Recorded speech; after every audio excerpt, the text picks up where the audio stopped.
Hello everybody, me GhostCritic back again with a comic book review video. Thank you for joining me. Got 10 books to get through this week, so I'm just gonna go straight in there. It's a bit of an emotional ride this week, I have to say.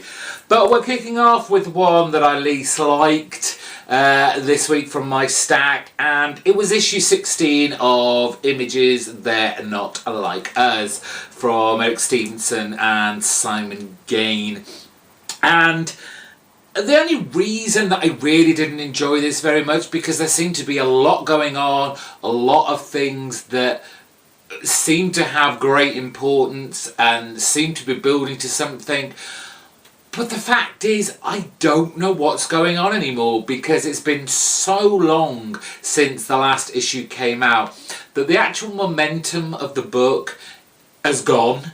It's just flat, and I really don't have the patience to go back and read, say, the last couple of issues to catch me up.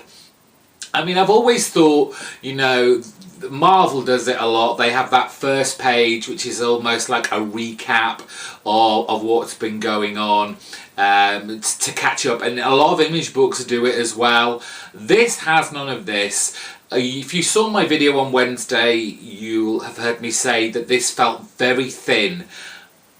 Only because this book has no adverts. From the first page till the last page, it's all the story, it's all the art. There's no letters page, there's no like catch-up page, which I think this could have done with.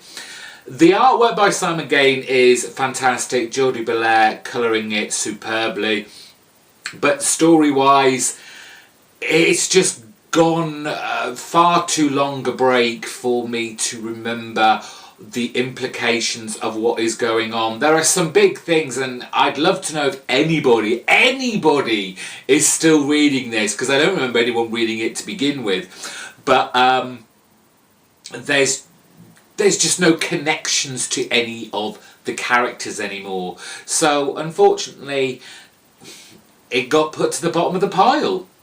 Now there are certain titles that you kind of hype up to some extent, and you really look forward to seeing what they're going to deliver.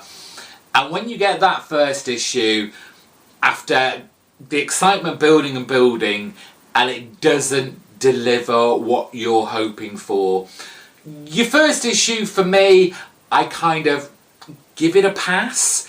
I will say, right, okay, it's the first issue. It didn't 100% grab me, but there are elements there that I'm interested in. So when issue 2 comes along, I'm expecting more. I'm expecting to be pulled into the comic book creators world. And this is why issue 2 of The Realm is so far down in my favourites of my comic book pull list. Pure and simply because I don't think the creators know what they want to do with this book. It's kind of like, let's throw everything at the wall, see what sticks, and go with it. Now, on the surface, for those of you who like follow me on Twitter, saw me months ago put the solicit up for this. The first cover looked incredibly exciting, kind of like an 80s throwback fantasy post-apocalyptic straight to video movie kind of homage, and it all looked very exciting. But now I'm on this second issue and I've read it, I'm realising there's too much in there, and all the elements don't necessarily mix. I felt the story in here was kind of very choppy.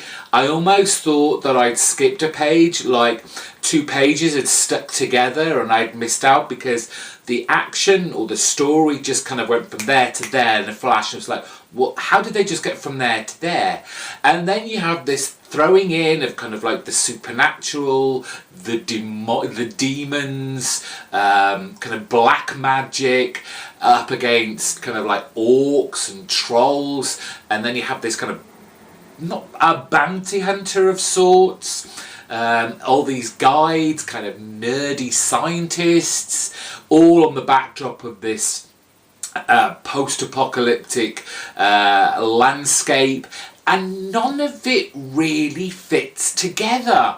And it's such a shame, because all those elements I love, but apparently not in the same book. Again, me being the stubborn little person that I am, I'll probably give this a couple more issues just to see if they can like smooth the kinks out, and the kinks are deep, so some heavy duty sandpaper is gonna have to come out here, but at the moment I can't recommend this book at all to anyone. If any of those elements interest you, and I don't think I've painted a great picture of it, to be fair, then maybe give it a try.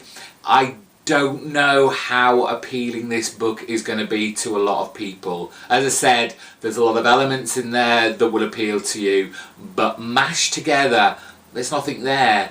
The artwork inside is passable. It's not bad, but it's just nothing special. So, as an overall package, been very disappointed about what looked like it was going to be a great title to add to like my roster of comic books. But as they do say, never judge a book by its cover. Right, let's move on to issue number 5 of Spectacular Spider-Man. And this kind of gets, it would have been lower, but I think Chip Zdarsky must have been listening to me, because the humour was held back for a change. Pages and pages went by and we didn't even get one witty banter, and I appreciated that, because it made what was happening, which was, you know, a dangerous situation, feel more weighty rather than silly little jokes, trying to play the cool comedy card that Chip Zdarsky really likes to do in his books. It does worry me, because one of the books that I'm looking forward to that comes out very soon is the re-establishing of the Marvel 2-in-1 title, going back to kind of like, well, was it the late 70s? Did it start about then? Maybe early 80s. Great kind of team up book with unlikely heroes, just silly little stories that maybe just lasted one issue or a couple of issues. So I'm hoping he's not going to ruin that title. But here, with Spectacular Spider-Man, as I said, the humour's evened out a little bit. However, there's no flow to this book. I feel like it's isolated event after isolated event after isolated event, and they may seem like they're talking about the same thing, that they're following the same plot line, but it just doesn't come across that way. We had the surprise appearance of the Vulture at the end of last issue, and it's very much his issue here, where he kidnaps or tries to kidnap Mason, the brother of the Tinkerer, who's apparently behind all the stolen Stark tech that's being used to discover people's superheroes and supervillains weaknesses. And when I was reading that, I was kind of like, I've heard this story somewhere before.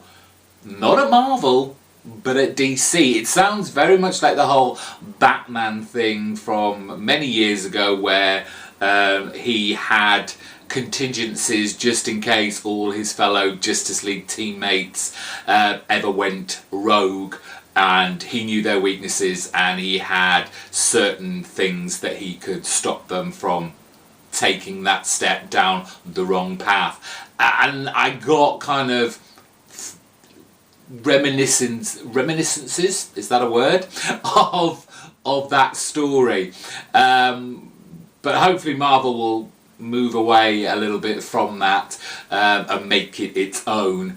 But like I said, I mean, there's a bit about J. Jonah Jameson in here, who wants to have an interview with Spider-Man, kind of trying to help out with the whole mystery surrounding his sister, fake sister, trying to get the full story out in the open. But there's just something about this that's not hitting home. I like having Spider-Man on my pull list, and I don't want to drop this just yet, because too much. I'd swap it, not necessarily in a heartbeat, but you know, going to Amazing Spider-Man. But I've been gone from so long from the Spider Universe that I don't think I'd be able to pick it up as easily as this, which is basically a new story, starting from kind of scratch kind of thing, and a little bit more new reader friendly, or returning reader friendly, than say Amazing Spider-Man would be. We'll see how this goes on. Love Kubert's artwork. The colours from, again, she's just everywhere. Geordie Belair is great stuff. It's all action packed, and I like that. So we'll carry on for a little bit longer, because you know what I'm like, stubborn as a mule. We've got Doctor Strange, issue number 26, and it's another one-shot storyline from a new writer, John Barber, on here. I don't know whether he's just filling in while the next proper creative team get on with the next big Doctor Strange storyline, and because of that, the stories aren't particularly full-on exciting stuff, and you kind of get the feeling that, I mean, John Barber is not a guy that I'm particularly familiar with. I don't know how experienced he is. Is this a way of getting him into the big league over at Marvel, them testing him to see how well received he'd be? But with this, we have Doctor Strange and is it Zelma or Zelda, or something completely different? Began with Z. Zelma, yes. Zelma, his kind of new apprentice, down in some sewers looking again for magic. He is following on, he's keeping what has gone before him, the whole there's no more magic, or the magic is there, is few and far between, and you've really got to search for it. So for some reason Doctor Strange thinks down in these sewers there's some magic that he can use and he can take and accumulate.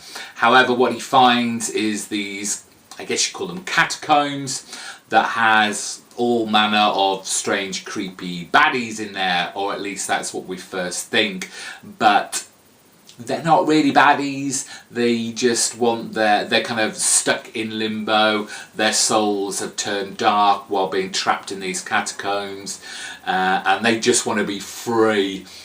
And that's what basically Doctor Strange allows them to do by the end of the book.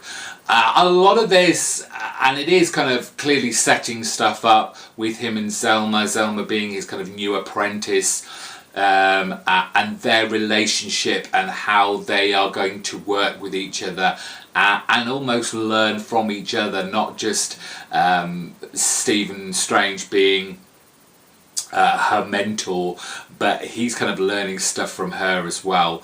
So that's a nice little added bonus, but I'm looking for that next great storyline that surpasses just like a 1 or 2 issues.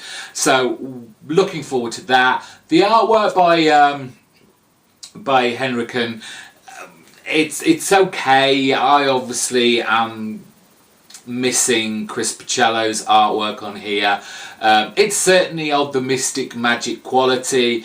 It doesn't look out of place in this, but it's always very dark, very kind of scratchy, almost unfinished look to it, and I just want that kind of bright psychedelic magic pop that Picciello brought to this kind of the first half of this run, but we'll see how it goes.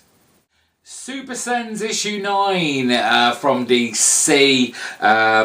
Tomasi writing I think this will be the kind of final part of Planet of the Capes, as we kind of wrap up this storyline where Superboy and Robin have been transported to this, I guess, other dimension where they are on a planet that is alive.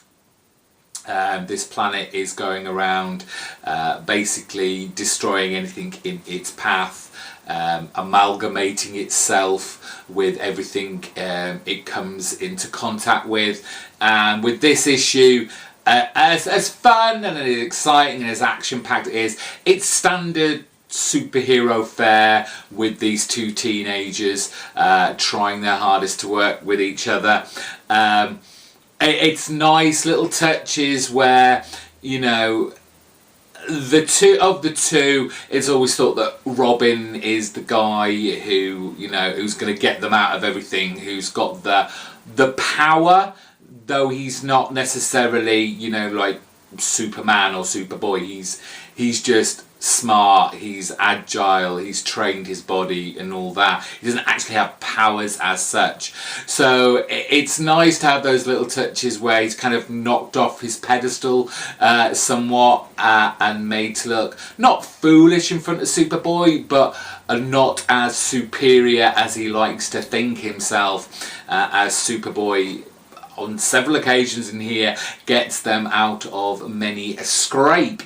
There's kind of a poignant moment that we've got this narrator talking the way through it, and at first you kind of think it's Damien being a dick, but the way it's narrated as you go along, and obviously how it's signed off, you see this is the change in ideals of our once villain Cracklow, who is trapped in this other dimension, is willing to fight for the heroes. Instead of making a name for himself through villainous ways, he's going to prove that he is one of the good guys, and he's going to go down in history as such. Whether this will be a thread that will never be picked back up again, I don't know.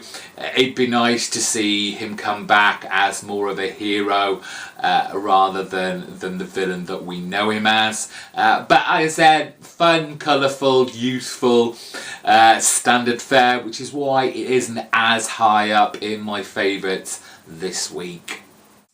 So we're halfway through now, and we've done 5 books that were okay, some less than okay.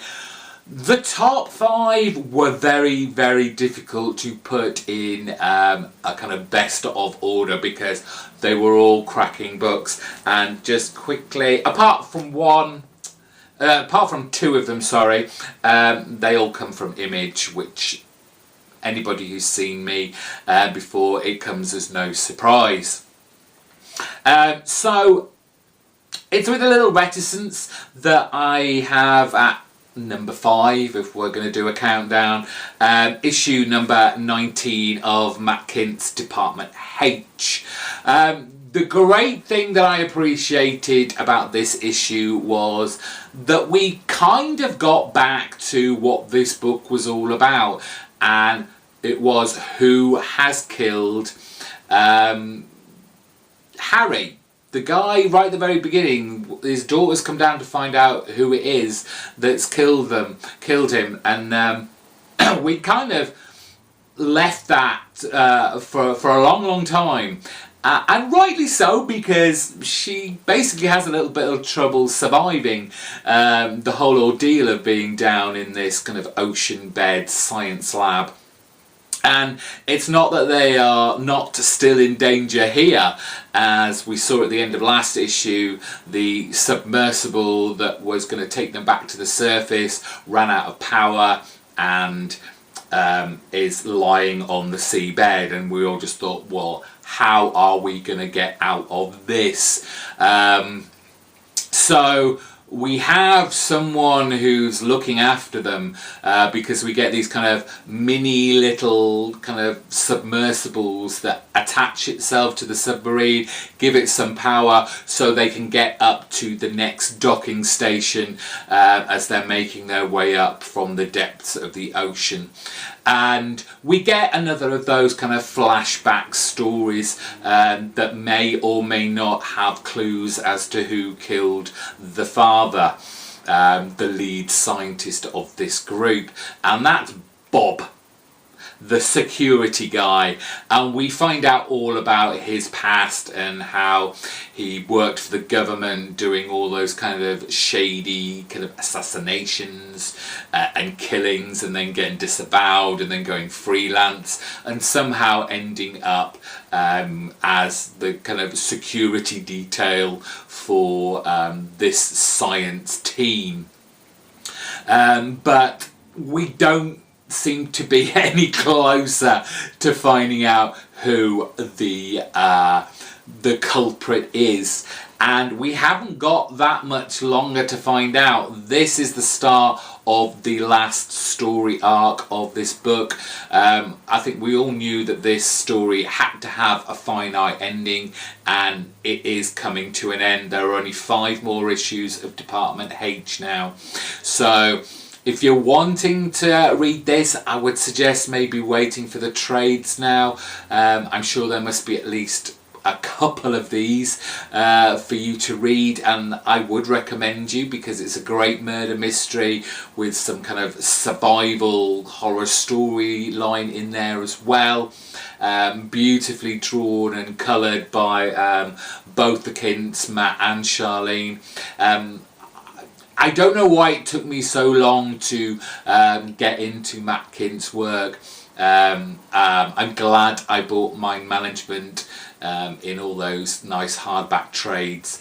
I realised what a great storyteller that Matt Kint is, and what a great artist he is as well. So, love this book. Be ashamed to see it come to an end, but stories like this, you can only take them so far. Issue 25 of Jeff Lemire's Descender, his sci-fi epic that has been going on much longer than I thought it ever would, but I'm very, very glad it has. This is the penultimate part of the Rise of the Robots storyline that they've been doing, and great stuff once again, and another little kind of surprise that's come out of this. We kind of dip in on a lot of people as we go along. Quan and Tesla, or is it Telsa? I always forget her name. Telsa, yes. They're up against Tim 22, who we all thought was scrap, but no, he's still kicking somewhat and ready to kill anything human in his way. But it's the whole Tim 21 storyline that's just opened up so much more and made this latest storyline just explode, as we have his kind of human brother Andy, along with his kind of half machine, half human girlfriend, Little Bandit, the robot dog, currently captured by the UGC, who want to know where Tim 21 is. So using Bandit, kind of plug him into the computer, because they Tim 21 and Bandit have a link, they can find out where he is and go and get him and find out what this kind of source code is that Tim 21 is holding inside of him, with the hope that it will hold back the robots that are coming to basically wipe out the human population. But in doing so, something is opened up in Tim's mind, and this is by no means helped by the fantastic artwork by Dustin in this. There is this great double page with basically Tim 21's brain, if you want to call it that, opening up and him seeing what's going on basically with everyone within this storyline. How is this happening? We don't really know, but I'm so intrigued to see where this is going to go. He kind of finds himself in this, I want to call it an astral plane, but it's not. I guess it's some sort of kind of electronic computerized plane where he can talk to his dog, let him know where he is, but in the background there's a harvester who is within this plane as well, and the harvester is not quite sure how Tim 21's managed to get in there, and it was just so interesting, and just made this particular storyline not necessarily change direction, but it's forward momentum. It's pushing the story forward. It's giving something new, and I'm just really excited for it. And of course we have Tim 21 crashing on the planet that Telsa and Dr. Kwan are on, who are currently trying to fend off Tim 22, and Tim 21 just appears and is ready to have yet another smackdown with his fellow robot upgrade, I guess you could call him.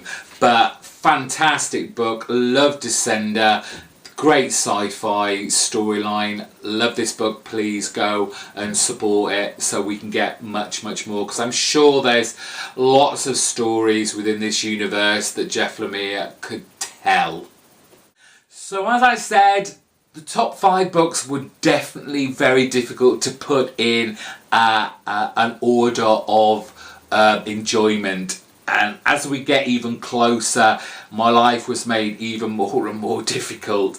So again, I feel like I want to make this higher, but at number 3, the new number 1 from Steve Scroggs with colours by Dave Stewart, it's Maestros, which I had tremendous fun with. If you saw my video on Wednesday, I did warn you all, this is adult content. Do not give these to your young daughters or your young sons, because there's a plethora of bad things going on here. Very adult orientated stuff.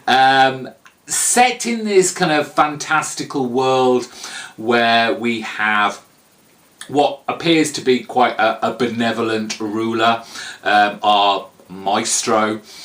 But right at the very beginning of this storyline, we find the maestro and all the royal family slaughtered by a kind of evil wizard, I guess you'd call him, who has escaped from his prison, and it's very graphic, it's very gory, nothing is left to the imagination whatsoever, and with Dave Stewart on here, the colours on it just pop.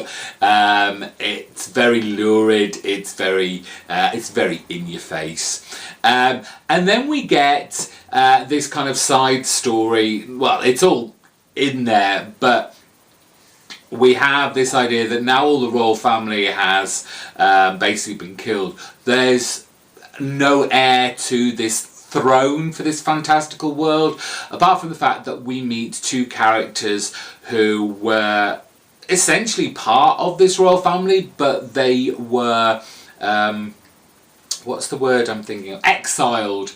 And we weren't quite sure right at the beginning why. The mother and the son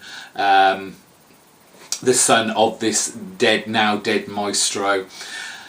But he's not all that. He's a very shady character. There's a lot of magic in this book, and he has a certain use for it, but he's been banned from using it. But he's using it very almost quietly, selling magic to people on Earth who want basically, you know, to be rich, to be famous. In this issue, to have a big member. Read that as you will, and if you've read it, you'll know what I'm talking about because it's right there in your face. But underneath all that, all the maiming, the killing, the gore, the sex, the nudity, this is going to be very much a story telling of a father and a son and their kind of dysfunctional relationship, and how they ended up I guess being exiled, and why the son hates the father so much. So I think the undercurrent of it is going to be that storyline, which I'm looking forward to a great deal. This is a fantastic book, very fun. If you're not of the faint heart and you're an adult, I would very much suggest you pick this up and support this book, because I think we're going to be in for a wild, wild ride. Now I feel so guilty about not letting this book have a pick of the week yet again, because it got picked at the post last time, and I'm sure it was the same book that picked it at its post, because any other week this would have been my pick of the week. And it's not often that I say this, but it was a book that brought tears to my eyes. Talking about Astro City, issue number 48. Oh my God, did Kurt Busiek take us on an emotional ride. I've never owned a pet like a dog or a cat or anything like that in my life. I think the biggest animal I've ever had is like a gerbil or a hamster, and like a plethora of goldfish which died within a week of each other. So for this to really get to me, it really took me aback, but just shows how great a storyteller Kurt Busiek really is, that he can break my heart with this. If you've not read this, please just go and read it before you listen to me talk about it, because I don't want to spoil what was a fantastic story. For those of you who've read the last issue, or maybe those of you who haven't and just want to know about this, we had this guy who wasn't like the greatest guy. He was a thief, but he was a thief with a heart, and he gets kind of lumbered with this dog, and through a kind of pendant, an amulet that he steals, they somehow, when they touch, they become one creature, and that's G-Dog, which we see on the front of this book. And he becomes a superhero. And eventually our main character kind of turns a corner in his life, and he basically becomes one of the good guys. He doesn't truly believe in himself. He thinks it's more because of the dog, and how, you know, dogs are faithful, they're loyal, they always seem to, be the good guys, that you don't really see evil dogs like you see evil cats. So we found out at the end of the last issue that obviously it's a dog. Dogs don't live very long, 15, 16 years maybe at most. So the dog's already quite old, and we find out he may have only like 3 years. He's getting tired already, but he's maybe has 3 years tops left to live. So Kurt Busiek retells basically those 3 years and all the good, the adventures, all the excitement that goes through it, but also this beautiful relationship between the guy and his dog, which he just falls in love with, and how the dog basically brings him and his girlfriend together, and then they get married, and they just have a great life. And it's one of those books, one of those stories where you're waiting for that great happy ending, but you know it's not gonna happen. And it's not that it's a tragic ending.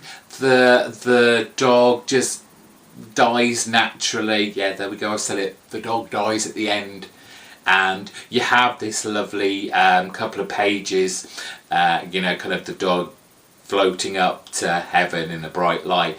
But I just got so choked up by it. Just talking about it now, I'm trying to hold back emotion here. It was such a good story. And then it doesn't just wrap it up there. You would think that would be the last scene, and it would be sad. But then Kurt Busiek takes it just that little bit more, having the dog's owner live on, and what does he do now? Does he stay being a superhero? Does he find like another dog or another animal to kind of, I guess, mutate with and become a new superhero? And he just feels like he can't do that. So what he does through part of it, he goes to the woman's house that he stole the amulet from to kind of apologise. But out of that, he finds out all about the history of the amulet, and the powers that it actually has, and how it must have come into his possession for a reason. And so what the guy does, he leaves it out in the wilderness to be taken by the next person who should have it. And you see a kind of, I guess it's a hawk, fly down and grab it and take it away to who knows where, and it kind of leaves it there, the kind of leaves it dangling for maybe to be picked up later, or maybe just to let your mind think, yes, it's going to another even better place. But this book, oh, it was heart-wrenching, and I'm really going to have to stop now. So we've reached pick of the week time, and if you just watched the last me talking about Astro City and it being picked by the post by the same book once again, you know what book this is.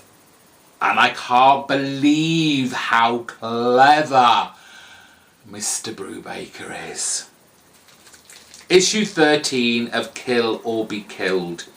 Masterful storytelling that took me completely by surprise. We talked about it last issue, and I mentioned it in Wednesday's video, that we got to a place where I'm guessing we all felt a little bit uncomfortable about how easy this was coming to Dylan now, and how excited he seemed to be about going up against the Russian mob, and that maybe now this is the point where it's not the demon, this is him, and he's going down a very, very dark path. And not so much that we can't connect with him anymore, but we want to pull him back. We don't want him to go down that dark path. This issue swung it right around and basically made us all look like fools, as we kind of, I mean, there's a kind of joke in this that this issue 13, takes us right back to where we started with issue 1, and everything that's been since issue 1 to this has basically been one long flashback to get to the start of issue 1 again. But it's why he's there now, and you feel you have a much more respect for Dylan and why he's doing it, and it's a great deal to do with his father, that he finds out that he had another brother who committed suicide. the connections there alone are kind of scary for Dylan, and as he kind of opens up with his kind of on-off ex-girlfriend, the reasons now for him going up against the Russian mob make so much more sense, and Brubaker just, he at least fooled me, and hearing a lot of other people talk about this, I'm sorry, but he fooled you too. What more? Oh, how does he do it? With every volume he brings out, whatever it is, whatever era, whatever story he's doing, it just gets better and better. The storytelling becomes more and more refined, and I'm just amazed at what Brubaker can do. Obviously coupled with Sean Phillips and Elizabeth Brightvice's great art and colouring, making this book just #1 recommendation. Can't give a higher praise for this book. There's just so much to it. We're still going on with the demon thing.